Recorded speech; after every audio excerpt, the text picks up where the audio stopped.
दोस्तों, आज की यह कहानी बहुत ही ज्ञानवर्धक और प्रेरणादायक है। इसलिए हमारा आपसे निवेदन है कि इस कहानी के अंत तक हमारे साथ जरूर बने रहना। बहुत समय पहले की बात है। किसी नगर से दूर एक महात्मा का आश्रम था। वह सभी शास्त्रों और वेदों का ज्ञान रखते थे और उनके चर्चे बहुत दूर दूर तक फैले हुए थे। दूर दूर से लोग अपना भाग्य दिखाने के लिए महात्मा जी के पास आते थे। वह महात्मा बड़े ही ज्ञानी थे। वे जिन लोगों का भी भाग्य देखकर उन्हें बताते थे, वह बात निश्चित ही सच साबित होती थी। उन्हें भूत, भविष्य और वर्तमान तीनों कालों का बहुत अच्छा ज्ञान था। उसी नगर में एक ब्राह्मण दंपति रहा करते थे। वे दोनों धर्म, कर्म और परमात्मा की आस्था में बहुत विश्वास रखते थे। उनके विवाह को बहुत समय बीत चुका था, परंतु अभी तक भी उनके यहाँ कोई संतान नहीं थी। एक बार उन्होंने भी गांव के लोगों से उन महात्मा जी के बारे में सुना, तो उन्होंने सोचा कि क्यों न हम भी एक बार उन महात्मा जी के दर्शन करके उनका आशीर्वाद लेकर आएं। यह सोचकर अगली सुबह पंडित और उसकी पत्नी उन महात्मा जी से मिलने के लिए निकल जाते हैं। वहां पहुंचकर वे दोनों महात्मा जी के चरणों में गिरकर रोने लग जाते हैं। महात्मा जी दोनों को चुप कराते हुए पूछते हैं, क्या बात है बेटा, तुम्हें ऐसा क्या दुख है जो तुम दोनों इस तरह रो रहे हो? मुझे बताओ, मैं कोई ना कोई समाधान जरूर निकाल लूंगा। तब पंडित ने बड़े दुखी मन से महात्मा जी से कहा, हे गुरुदेव, हमारे यहाँ कोई संतान नहीं है। यह दुख हम दोनों को अंदर ही अंदर खाए जाता है। हमने आपका बहुत नाम सुना है। बड़ी उम्मीदें लेकर हम आपके पास आए हैं। गुरुदेव, कृपया आप हमारा भाग्य देखकर हमें बताएं कि हमारे जीवन में पुत्र सुख है भी या नहीं। महात्मा जी उन्हें सांत्वना देकर कहते हैं, तुम चिंता मत करो बेटा, परमात्मा जरूर तुम्हारा भला करेगा। फिर वह महात्मा पंडित और उसकी पत्नी को आश्रम के मंदिर से 2 सेब लाकर उन्हें देते हुए कहते हैं, घर जाकर तुम दोनों पति पत्नी भगवान का प्रसाद समझकर इन्हें खा लेना। तुम्हें अवश्य ही संतान की प्राप्ति होगी। इसके बाद वे दोनों पति पत्नी महात्मा जी को प्रणाम करके अपने घर को लौट आए। महात्मा जी की भविष्यवाणी के अनुसार वैसा ही हुआ। 1 साल के बाद उनके घर में एक बहुत सुंदर पुत्र का जन्म हुआ। पंडित और उसकी पत्नी बहुत खुश थे। एक दिन पंडित ने अपनी पत्नी से कहा कि क्यों ना हम उन्हीं महात्मा जी से अपने बेटे का नामकरण करवाएं। अपनी पत्नी से सलाह मशवरा करने के बाद पंडित उन महात्मा जी को अपने घर ले आता है और उन्हीं के द्वारा अपने बेटे का नामकरण करवाता है। इसी दौरान वह महात्मा जी से कहता है, हे गुरुदेव, आप हमारे बच्चे का भविष्य देखकर बताओ कि हमारा पुत्र जीवन में क्या करेगा।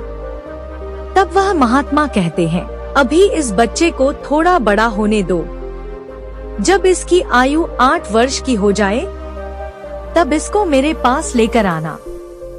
उस समय मैं इसका भाग्य अवश्य बता दूंगा।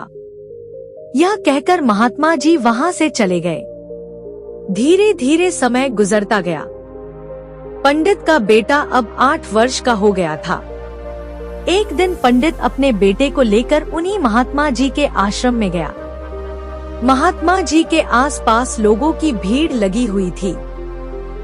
तब पंडित का लड़का पंडित से पूछता है कि पिताजी, यह सब क्या हो रहा है? तब पंडित अपने बच्चे को बताता है, बेटा, यह महात्मा त्रिकालदर्शी हैं। इनको लोगों के भविष्य का पता चल जाता है। यह सब लोग अपने अपने भविष्य का पता करने यहाँ आए हुए हैं। तब पंडित का लड़का भीड़ से आगे जाकर उन गुरुदेव से कहता है, गुरुदेव, आप मेरा भी भविष्य देखो ना।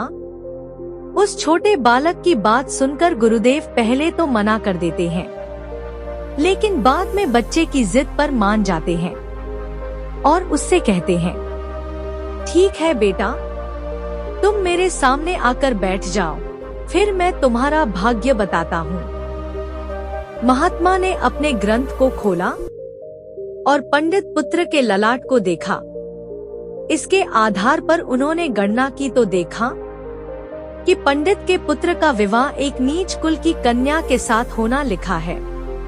महात्मा ने मन ही मन सोचा कि यह तो जाति से उच्च कुल का ब्राह्मण है, यदि इसके पुत्र का विवाह नीच कुल की लड़की से होगा तो यह कहीं का नहीं रहेगा और बिरादरी में किसी को अपना मुंह दिखाने लायक नहीं रहेगा।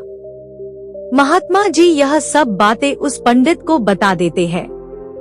पंडित यह सुनकर कहता है, नहीं नहीं गुरुदेव, मैं ऐसा कभी नहीं होने दूंगा। महात्मा ने कुछ और गहराई से अपने ग्रंथ को देखा और उसकी गणना की तो उसे पता चला कि उसी गंगा के किनारे कई कोसों दूर एक मछुआरे का परिवार रहता है और उसके परिवार में अब तक 5 पुत्रियों का जन्म हो चुका है और जो मछुआरे की सबसे छोटी कन्या है उसी के साथ इस पंडित पुत्र का विवाह होगा। विधि का विधान अटल है, उसे चाहकर भी कोई नहीं बदल सकता। फिर महात्मा जी ने पंडित को समझाकर कहा कि यही उसके पुत्र के भाग्य में लिखा है। पंडित ने सोचा कि मैंने अपने पुत्र के भाग्य को जान तो लिया है, अब मैं भी देखता हूँ कि मेरी मर्जी के बिना कोई नीच कुल की कन्या कैसे मेरे घर में आ सकती है। इसके बाद वह पंडित अपने पुत्र को लेकर अपने घर लौट आता है। महात्मा जी के वचन उसे अच्छी तरह याद थे, इसलिए वह ब्रह्मा जी के लिखे हुए विधान को बदलने के लिए घर से निकल पड़ा और चलते चलते वह पंडित उस मछुआरे के घर पहुंच गया। जब उस मछुआरे ने देखा कि उज्जैन के एक महान पंडित उसके द्वार पर खड़े हैं, तो उस मछुआरे ने उस पंडित का बड़ा ही आदर सत्कार किया और कहने लगा, मुझ गरीब की कुटिया में आप पधारे हैं, यह तो मेरे लिए बड़े ही सौभाग्य की बात है।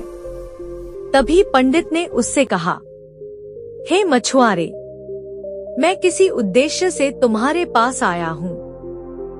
मैं तुमसे यह जानना चाहता हूँ कि क्या तुम्हारे घर में कुल 5 कन्याएं हैं? मछुआरा आश्चर्यचकित होकर कहने लगा, हाँ महाराज, हमारे घर में कुल 5 कन्याएं हैं। हमारी सबसे छोटी पुत्री अभी 3 वर्ष की है। मेरे यहाँ कोई पुत्र संतान नहीं है।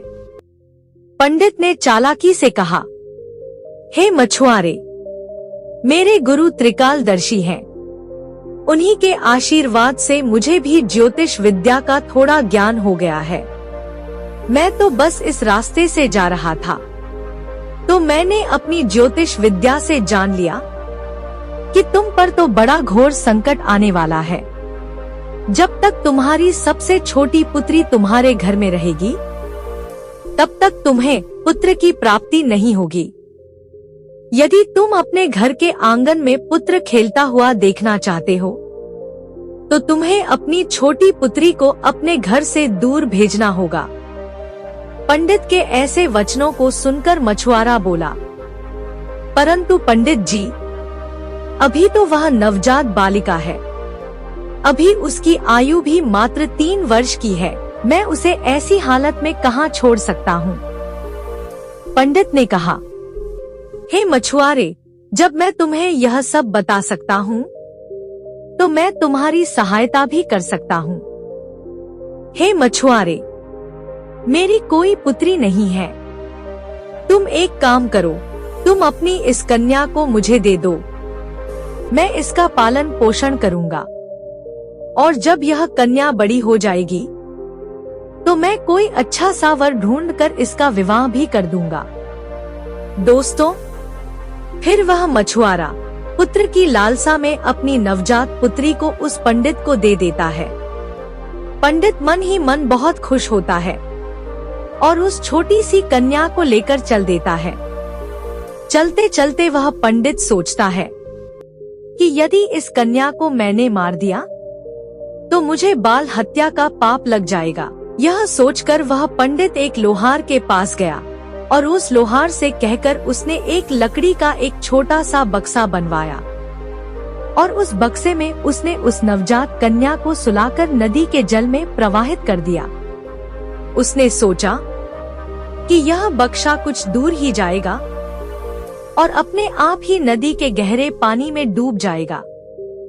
फिर यह लड़की भी मर जाएगी और इससे मेरा पीछा भी छूट जाएगा और मुझे बाल हत्या का पाप भी नहीं लगेगा। मछुआरे की बेटी को पानी में बहाने के बाद वह पंडित बेफिक्र होकर अपने घर चले आता है। परंतु मित्रों, क्या इस दुनिया में कोई भी ऐसा व्यक्ति है जो किसी के भाग्य को बदल सके? क्योंकि उस लड़की के भाग्य में जीवन लिखा हुआ था, जिस कारण से वह बक्सा उस नदी के जल में नहीं डूबता और नदी उसे बहाते हुए एक गांव के पास किनारे पर ले जाती है। उधर उस गांव का पंडित रोजाना सवेरे सवेरे स्नान करने के लिए नदी पर आया करता था। संयोगवश उस पंडित की नजर उस बक्से पर पड़ जाती है। जब वह पंडित उस बक्से को खोलकर देखता है तो बक्से के अंदर बहुत ही सुंदर कन्या लेटी हुई अपने पैर के अंगूठे को चूस रही थी। दोस्तों, उस पंडित के यहाँ कोई संतान नहीं थी और वह गंगा जी से रोज संतान प्राप्ति की प्रार्थना किया करता था।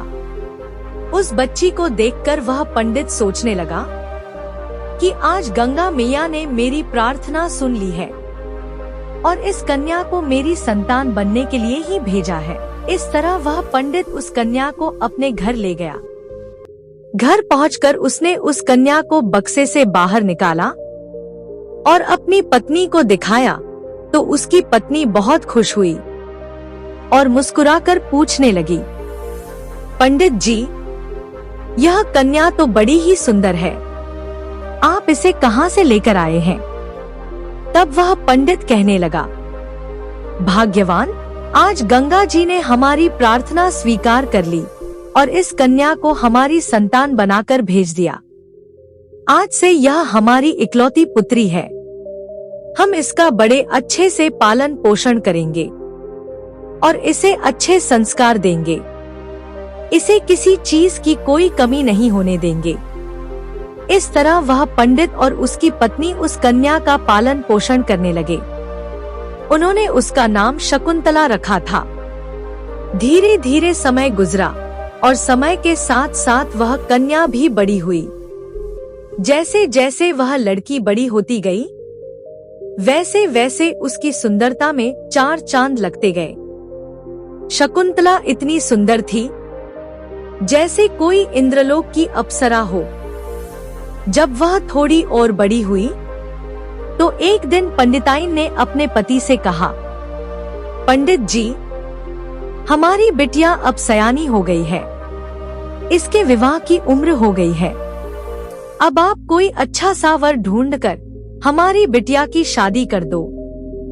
पत्नी की यह बात सुनकर वह पंडित अपनी इकलौती पुत्री के लिए किसी अच्छे वर की तलाश में निकल पड़ा। जब आस पास में उसके लायक कोई वर नहीं मिला तो पंडित जी अपनी पुत्री के लिए वर की तलाश करते करते उज्जैन नगरी में पहुंच जाते हैं। वहां जाकर उन्होंने कुछ लोगों से पूछताछ की कि यहाँ कोई ऐसा ब्राह्मण परिवार है जिसका कोई पुत्र विवाह के योग्य हो तो बताओ। उज्जैन के लोग उसी पंडित के बारे में उन्हें बताते हैं जिसने उस लड़की को नदी में बहा दिया था। उनका बहुत ही संस्कारी परिवार है और उन पंडित का एक इकलौता पुत्र है और उसकी उम्र भी विवाह के योग्य है।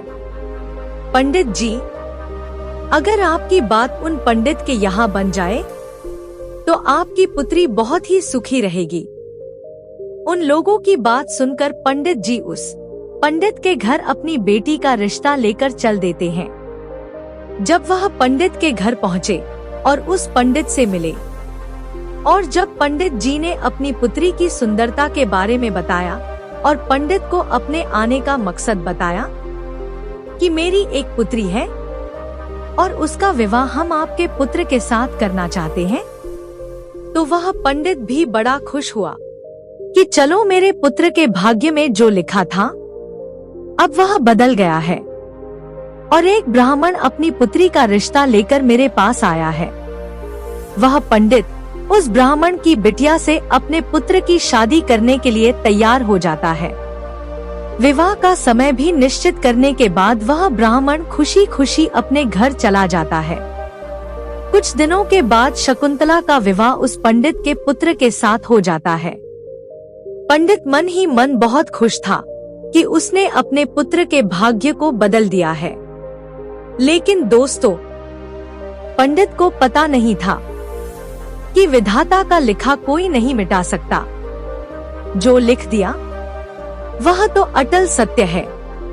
जैसा जिसके भाग्य में लिख दिया वैसा तो होकर ही रहता है। चाहे कोई कितने भी जतन कर ले, लेकिन भाग्य का लिखा कोई नहीं मिटा सकता। इस तरह उस मछुआरे की बेटी का विवाह उस पंडित के बेटे के साथ हो जाता है और इस तरह वह कन्या पंडित के घर में आ जाती है। पंडित का पुत्र सुंदर सी पत्नी पाकर खुश था।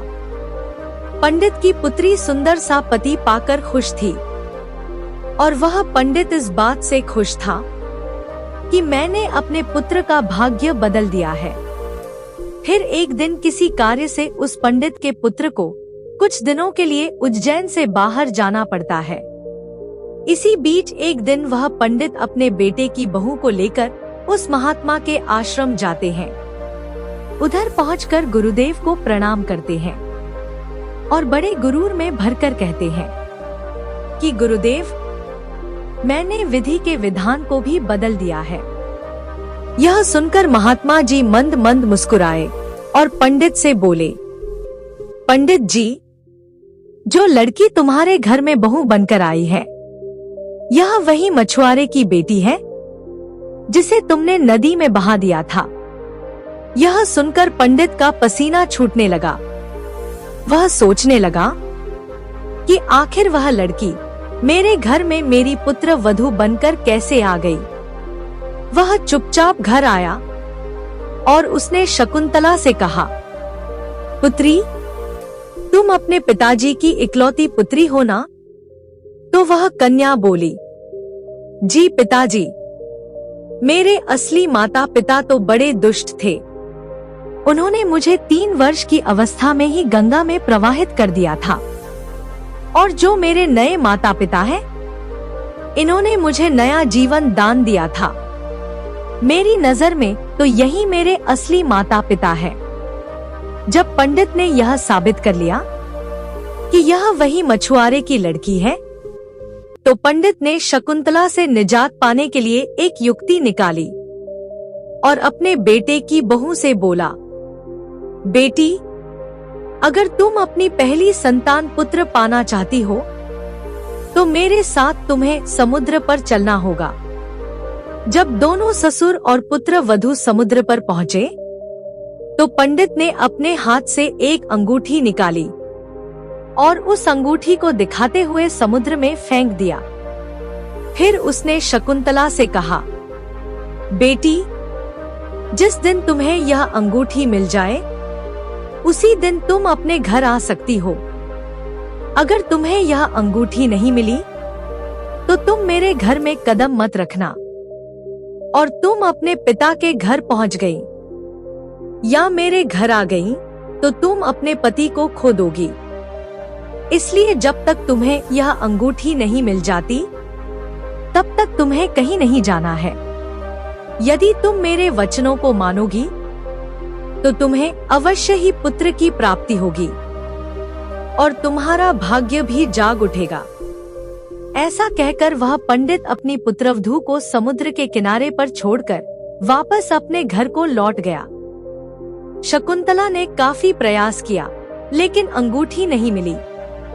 जब अंगूठी नहीं मिली तो वह बेचारी एक रास्ते की तरफ चल दी, क्योंकि ना तो वह अपने पिता के घर जा सकती थी और ना ही अपने पति के घर जा सकती थी।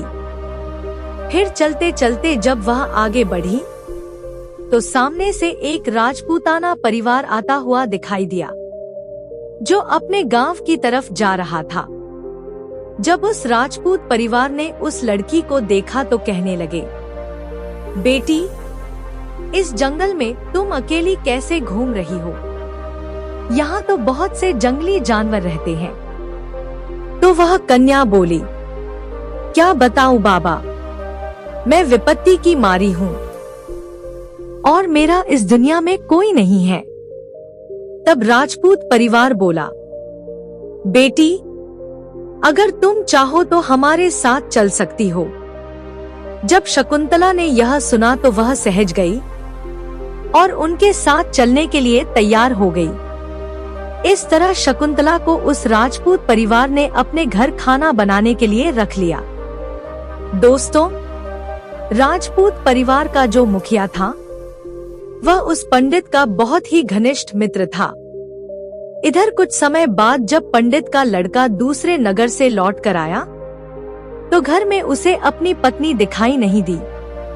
उसने अपने माता पिता से शकुंतला के बारे में पूछा तो पंडित ने उसे एक झूठी कहानी बता दी कि गंगा स्नान करते समय तुम्हारी पत्नी डूबकर मर गई। जब पंडित के लड़के ने यह सुना तो उसे काफी दुख हुआ।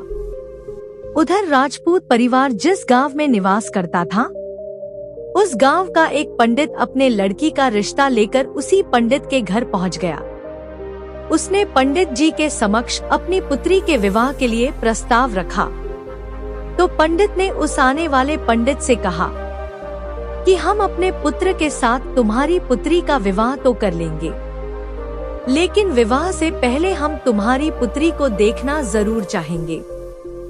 उसके बाद ही हम अपने पुत्र का विवाह तय करेंगे। लड़की पक्ष का पंडित उस पंडित की शर्त मानने के लिए तैयार हो गया और अपने गांव को वापस लौट गया। 1-2 दिन बाद वे पंडित जी अपने पुत्र के लिए लड़की देखने के लिए उस पंडित के गांव की तरफ चल दिए।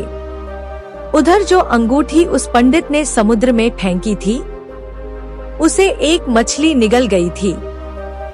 एक दिन किसी मछुआरे ने समुद्र में जाल फेंका तो उसके जाल में वह मछली भी आ गई जो अंगूठी निकल गई थी।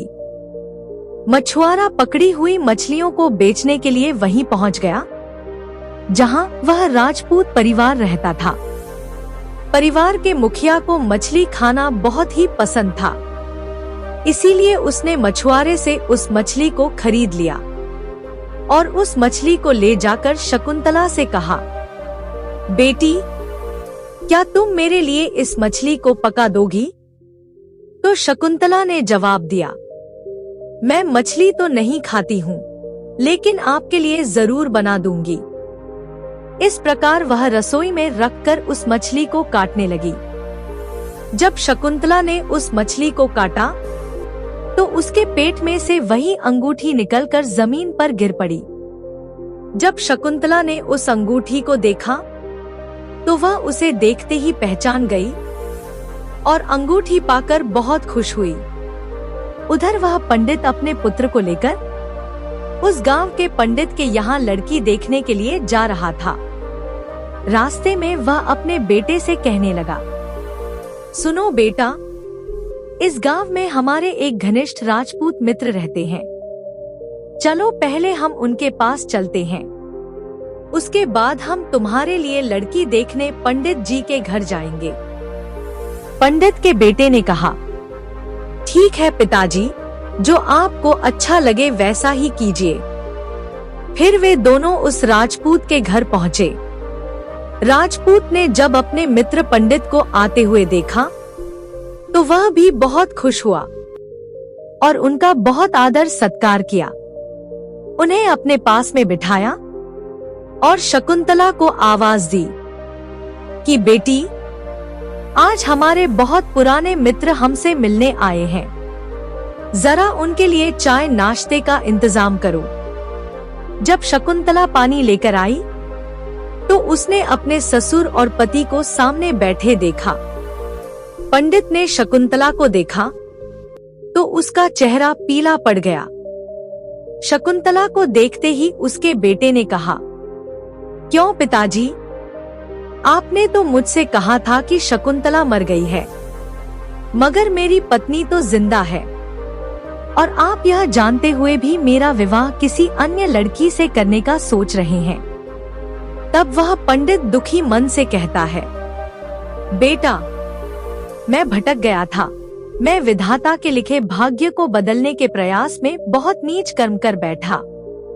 इसके बाद उसने पूरी कहानी अपने बेटे को बता दी और कहने लगा, बेटा, मैंने लाख कोशिश की, लेकिन हुआ वही जो तेरे भाग्य में लिखा था।